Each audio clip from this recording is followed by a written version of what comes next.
የዛሬው ለሩታዬ ቤተሰቦች እጅግ በጣም አስደሳች የሆነ ዜና ይዤላችሁ መጥቻለሁ። የኔ ወዶች የኔ ወርቆች፣ ሰላም ሰላም፣ ውድ የተከበራችሁ የቻናሌ ተከታታዮች እንዴት ናችሁ? ከኔ ጋር ሁሉ ሰላም ነው። ሰላማችሁ ብዝት ትርፍ ይበልኝ ባላችሁበት የኔ ውዶች።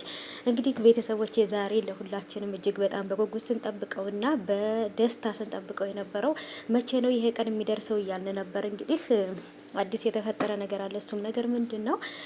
እጅግ በጣም ደስ በሚል ድባብና በአበባ በተንቆጠቆጠ ቦታ ላይ እንግዲህ የቀለበቱን ስጦታ ሰርፕራይዙን እንግዲህ ደስታ አቅርቦላታል ለሩታ ማለት ነው። ይህን ነገር ብዙዎቻችን በጉጉት ነበር የምንጠብቀው። መቼ ነው የሚሆነው? መቼ ነው የሚደርሰው? የእናንተስ የቀለበት ቀን ራቀ እያልን ነበርና አሁን በቅርብ ቀን ይሄ ሁሉ ነገር ቪዲዮ ይለቀቅላቸዋል። ሰርፕራይዝ አድርጓታል። ግን ደግሞ ሰርፕራይዝ የተደረገበትን ነገር ቪዲዮ ለምን ወደኛ እንዳላመጡት አላውቅም። እና እንግዲህ ያመጡልናል ብዬ አስባለሁ። በእርግጥ ሁሉም ነገር አሁን ላይ ያው ቀን ተቆረጠ ምናምን እየተባለ ቪዲዮ እየተለቀቀ ነው። እንግዲህ ያው ሁሉም ነገር በውስጥ ኦሬዲ አልቋል። ገባችሁ አይደለ?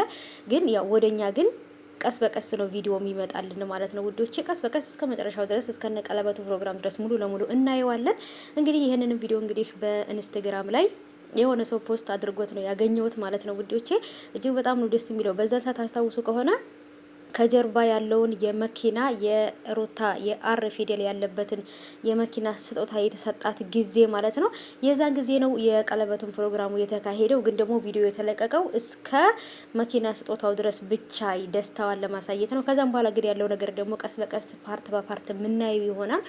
ደስታና ሩታዬ ለዚህ ቀን ስለበቃችሁ በጣም ደስ ብሎናል። ሚስጥር ስላወጣው ደግሞ በጣም ትልቅ ይቅርታ ጠይቃለሁ ማለት ነው። ምክንያቱም ምንም ማድረግ አልችልም ጋይሶችዬና ያው እንግዲህ ለተመልካቾቼ እየጓጉ ልባቸው ተንጠልጥሎ መጠበቅ የለባቸውም። በቃ እንደተካሄደ እወቁ። ግን ደግሞ ቀስ በቀስ ሁሉ ነገር የምናየው ይሆናል። ብቻ ግን ደስታችሁ ደስታችን ነው። እጅግ በጣም ደስ ብሎናል። እናንተም ደግሞ ደስታችሁን በኮሜንት እልልልል እያላችሁ አሽቃብጡ ማለት ነው። እና ደስታ ቆንጆ እንግዲህ ሩታ ቆንጆ አንድ ላይ ማች አድርገዋል፣ ተስማምተዋል፣ ቀለበት አድርገዋል። ይለያል።